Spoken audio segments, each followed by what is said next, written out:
Sinem'in mutfağına hoş geldiniz.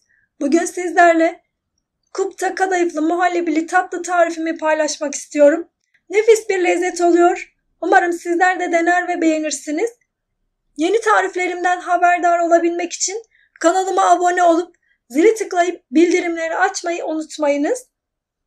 Tarifimiz için ben hazır kavrulmuş kadayıf kullanıyorum.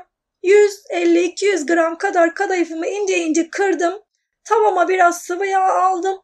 Kadayıflarımı ekledim. Şöyle bir çeviriyorum. 1 su bardağı ceviz, 2 yemek kaşığı toz şeker ilave edip kavurmaya devam ediyorum. Çok da fazla kavurmuyorum. Şekeri eridi mi tamamdır. Kadayıflarım hazır. Tencereme 1 litre süt aldım. 3 yemek kaşığı un, 2 yemek kaşığı nişasta, 1 su bardağı toz şeker aldım. Sürekli karıştırarak muhallebimi pişiriyorum. Kaynamaya başladıktan sonra bakın koyulaştı.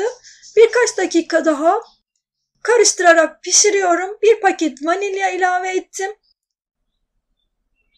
Muhallebim biraz soğudu. 1 kutu krema ilave ediyorum. İyice karıştırıyorum. Çok fazla da soğutmadım çünkü soğuyunca koyulaşacaktır. Kuplara doldurmamız zor olacaktır. O yüzden çok soğutmayın. Kuplarıma birazına kadayıf koyuyorum. Üzerine muhallebimden koyuyorum. Şöyle bir üzerini düzeltiyorum. Tekrar hazırladığım kadayıflarımdan en üstüne de koyuyorum. Aynı şekilde bütün kuplarımı hazırlıyorum. Buzdolabında 3-4 saatte hazır olacaktır. İsterseniz bir gecede bekletebilirsiniz. 3-4 saatin sonunda benim muhallebilerim hazır oldu.